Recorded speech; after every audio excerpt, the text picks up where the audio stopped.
오늘은 요한복음 8장 55절에서 59절까지 해서 너희 조상 아브라함이라는 제목으로 생각해 보고자 합니다. 오늘 예수님과 유대인들이 계속해서 치열한 심리적인 아규먼트가 계속되고 있습니다. 그런데 오늘 57절 말씀에 보면은 요한복음 8장 57절 유대인들이 이르되 네가 아직 50도 못 되었는데 아브라함을 보았느냐라고 물었을 때 예수님은 58절 예수께서 이르시되 진실로 진실로 너희에게 이르노니 아브라함이 나기 전부터 내가 있느니라 라고 하셨습니다. 여기서 우리는 아브라함이 도대체 누구이며 이 아브라함을 통해서 예수님을 믿는 그 후손들은 어떤 존재인가라는 것을 우리가 알고자 하는 것입니다. 그래서 특별히 오늘 말씀의 키포인트는 어디 있느냐 하면은 58절 말씀에서 오늘 말씀의 전체적인 인간의 상실한 인간성과 인간성의 회복 두 가지를 상실과 회복 두 가지를 생각을 해 보고자 합니다. 첫 번째, 너희 조상 아브라함은 예수 그리스도의 자녀이다라는 말씀입니다. 사람은 자기 자신을 알지 못하고 있습니다. 특별히 아담이 죄를 범한 후에 죽음이라는 것이 현실에 존재하는데 모르고 있다는 것입니다. 그럼 그 죽음이라는 것이 어떤 상태로 우리에게 찾아왔을까요? 그 죽음과 함께 우리에게 어떤 현실이 뒤바뀌어졌고 우리 삶이 어떻게 근본적으로 변화했느냐 하는 것을 우리가 생각해 봐야 할 것입니다. 그럼 58절 말씀을 다시 한번 가만히 다시 읽어봅니다. 예수께서 이르시되 진실로 진실로 너희에게 이르노니 아브라함이 나기 전부터 내가 있느니라 라고 말하고 있는데 아브라함이 나기 전부터라는 건 과거 얘기입니다. 나기 전에. 그러면 단순히 그 뒤에 오는 문장은 과거 문장으로 되어야 되는데 그렇지가 않습니다. 참 이거 이상한 말입니다. 과거 문장으로 했으면 뒤에 오는 것도 과거 문장으로 되어야 될 것인데 현재 문장입니다. 나기 전부터 내가 현재 있느니라 라는 그렇게 말씀하고 요 번역은 아주 잘된 번역이라고 볼 수가 있습니다. 그러면 도대체 이 말씀이 무엇인가 하는 것입니다. 이 말씀의 중요성은 예수님께서는 과거도 현재라는 것입니다. 왜 그러냐면 나기 전에 내가 존재하고 현재에 있다 그런 뜻이기 때문입니다. 또 그렇다면 그것을 더 한 가지 전개해 보면 미래도 예수님께는 현재로 보이고 과거도 현재로 보고 있다 그런 뜻입니다. 이게 도대체 무슨 뜻이겠습니까? 아브라함은 시간의 한계 속에서 태어났지만은 예수님은 시간을 초월하는 분이라는 그런 뜻이 되는 것입니다. 인간이 태어나고 죽어 지금 아브라함은 없지만은 나는 죽지 않고 없어지지도 않고 나는 사람이지만은 사람을 초월하고 사람은 나를 알지 못해도 나는 사람을 안다는 그런 뜻이 되는 것입니다. 예수 그리스도가 바로 여호와 하나님이라는 것을 알아듣기 쉽게 하고자 하지만 사람들은 도대체 이 뜻을 전혀 깨닫지 못하고 오히려 예수님을 죽이려 한다는 것을 말하고 있습니다. 여기서 그런데 인생이 무엇인가를 잘 설명하는 것이 하나 있습니다. 사람은 시간이라는 현재라는 시간 속에 갇혀 있다는 그런 뜻입니다. 우리는 현재만 존재하는 것이지 우리가 과거에 존재하는 사람은 아무도 없고 미래에 존재하는 사람도 아무도 없습니다. 오직 지금이라는 아주 좁은 공간과 시간 속에서 사람은 존재하는 것입니다. 그러나 예수님은 과거, 현재, 미래를 모든 것이 전부 다 현재라는 관점에서 다 살고 계시니 특별한 관점입니다.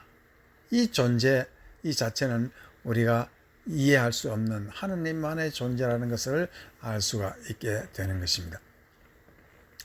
그래서 우리는 과거를 가지 못하기 때문에 과거에 관한 것은 아무도 정확하게 알지 못하고 미래에 관해서도 우리가 가지 못하기 때문에 알지 못합니다. 우리가 청춘이라는 것이 한번 가면은 다시 오지 못하기 때문에 그걸 잡으려고 갈 수도 없고 또한 가는 것을 막지도 못하는 것이 우리는 현재에 사는 존재이기 때문에 과거에도 가지 못하고 미래에도 가지 못하고 현재 그 자체로만 우리가 갇혀 산다. 그럼 왜 하나님께서는 이렇게 우리가 현재에만 갇혀 살게끔 하셨을까요? 바로 거기에는 우리 죄와 또 죽음이 거기에 연관되어 있다라는 것을 말하고 있습니다. 그러면은 고린도후서 12장 4절 말씀을 한번 보면은 우리 인간이라는 것이 도대체 어떤 존재이며 인간이 과연 무엇을 상실하고 어떻게 하면 그 상실된 인간성을 다시 찾아올 수 있겠냐 하는 것을 우리가 오늘 첫 번째 말씀에서 생각하고자 하는 것입니다. 고린도후서 12장 4절은 바울이 낙원에 끌려갔다 하는 경험을 얘기하고 있습니다. 그가 낙원으로 이끌려가서 그라는 것은 자기 자신 바울을 말하고 있습니다. 말로 표현할 수 없는 말을 들었으니 사람이 가히 이르지 못할 말이로다. 그리고 그 이후에 보면 7절과 9절에서도 여러 계시를 받은 것이 지극히 크므로 너무 자만하지 않게 하시려고 내 육체에 가시곧 사단의 사자를 주셨으니 이는 나를 쳐서 너무 자만하지 않게 하려 하심이라. 왜 이와 같이 천국 낙원이라는 놀라운 곳에 갔다 왔는데 하느님께서는 그에게 자만하지 못하도록 사탄의 가시를 주어서 자기를 치게 했겠습니까? 그 이유가 4절 말씀했습니다. 낙원으로 이끌려가서 말로 할 수 없는 말을 들었으니 사람이 가히 이르지 못할 말이라. 이르지 못할 말이라는 뜻은 말하면 불법이다. It is illegal to speak. 그래서 말하면 불법이라 하나님이 막아놓은 그런 지식을 말하고 있는 것입니다. 그런데 바울이 간 이 셋째 하늘은 어떤 것이겠습니까? 이 셋째 하늘은 낙원이요. 우리가 죽을 때 가는 그 장소가 바로 낙원이 되는 것입니다. 그럼 그 나라 가면 갔는데 바울은 이런 표현할 수 있는 말을 듣고 감히 말하지 못할 말을 들었다 하는 것입니까? 거기에는 우리는 현재에만 살지만은 우리가 몸을 벗어버리고 낙원에 우리가 죽어서 가는 그곳에 간다면은 우리는 과거도 볼 수 있고 미래도 볼 수 있고 과거도 현재처럼 갈 수 있고 미래도 현재처럼 우리가 알 수 있는 그러한 장소가 된다는 뜻이 됩니다. 그러므로 우리는 감히 과거의 말을 듣고 미래의 말을 우리가 함부로 하지 못하게 우리가 마음속에 교만이 오지 않도록 하나님께서는 사탄의 가시를 통해서 막아두었다. 그러니까 우리가 생각하는 이 낙원의 비밀이라는 것은 하나님께서 반출 금지의 특별한 지식이라 하는 것을 말하고 있는 것입니다. 누가복음 16장에서 보면은 23절에서 29절 말씀에서 오늘 부자와 나사로가 죽어서 이 낙원에 갔습니다. 23절을 보면 그가 음부에서 고통 중에 눈을 들어 멀리 아브라함과 그의 품에 있는 나사로를 보고, 자, 여기서 음부라는 것은 죽음의 나라, 그 나라에는 특별한 우리가 시간, 공간 속에 완전히 갇혀서 비록 낙원이지만 그것은 아주 낮고 낮은 낙원에서 고통 중에 있고, 대신 나사로는 어디에 있습니까?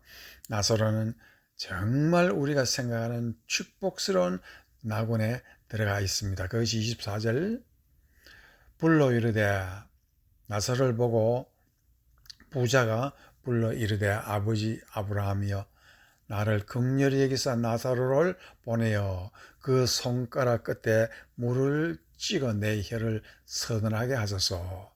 내가 이 불꽃 가운데서 괴로워하나이다. 그랬더니 25절에서 아브라함이 이르되 예, 너는 살았을 때 좋은 것을 받았고 나사로는 고난을 받았으니 이것을 기억하라. 이제 그는 여기서 위로를 받고 너는 괴로움을 받느니라. 낙원이라는 것은 하나님의 특별한 위로를 받는 곳이고 우리가 엄청난 하나님의 축복을 받는 곳이 이 낙원이더라. 그러나 구원받지 못한 부자는 이 음부에서 고통받게 되어 있다라는 것입니다. 그런데 또 한 가지는 이 낙원에 있는 윗낙원에서 아랫낙원으로는 막혀 있다. 그런 것이 26절. 그뿐만 아니라 너희와 우리 사이에는 큰 구렁텅이가 놓여서 건너가고자 하되 갈 수 없다라고 말을 하고 있습니다. 27절에는 이르되 그러면 아버지여 구하노니 나사로를 내 아버지 집에 보내소서. 28절 내 형제 다섯이 있으니 그들에게 증언하게 하여 이들로 이 고통받는 곳에 오지 않게 하소서. 29절 아브라함이 이르되 그들에게 모세와 선지자들이 있으니 그들에게 들을지어다. 지금 낙원에 그렇게 좋은 것이 있고 위로가 있고 비밀이 있고 축복이 있다면 그 축복을 이 세상 사람들에게 구원받지 못한 사람에게 전해서 그들이 회개하고 믿게 한다면 얼마나 좋겠습니까? 그러면 많은 사람들이 아마 예수를 믿고 하나님을 믿고 야단이 날 것입니다. 그러나 이 낙원에 있는 비밀들, 축복들, 신비스러운 것들 전부 다 완전히 반출 금지 명령이 내려져 있다는 특별한 곳이 이 낙원의 축복입니다. 왜냐하면 낙원이라는 것은 과거, 현재, 미래를 다 볼 수 있는 그런 곳이고, 그러나 그 모든 비밀이 나가지 못하는 곳이라고 얘기하고 있는 이 셋째 하늘, 낙원, 이것은 시공을 초월한 곳이 되는 것입니다. 그래서 신비와 비밀이 거기에는 가득 들어있는 것입니다. 그래서 우리가 요한복음 3장 15절 16절 말씀에 보면은 이는 그를 믿는 자마다 영생을 얻게 하려 함이라. 16절 하나님이 세상을 이처럼 사랑하사 독생자를 주셨으니 이는 그를 믿는 자마다 멸망하지 아니하고 영생을 얻게 하려 함이라. 여기서 영생 15절에도 믿는 자마다 영생, 그리고 16절에도 영생을 준다 합니다. 이 영생이라는 것은 영어로는 eternity라 해서 현생이 아니고 그것은 과거, 현재, 미래가 완전히 다 들어있는 이 영생, 영원한 삶, 그 영원한 속에 사는 삶을 우리는 영생이라 합니다. 그러니까 우리가 얘기하는 이 영생이라는 것은 믿는 자에게 하나님께서 주시는 것이고 아브라함의 자녀들에게 하나님께서 주시는 그 생명의 특별한 신비스러운 축복을 말하는데 그것은 과거, 미래, 현재 완전히 거기에 들어있는 신비스러운 시간입니다. 그래서 고린도전서 13장 2절에도 그와 같은 말씀이 있습니다. 우리가 지금은 거울로 보는 같이 희미하나 그때는 얼굴을 대하여 볼 것이요 지금은 내가 부분적으로 하나 그때는 주께서 나를 아신 것 같이 내가 온전히 알리라.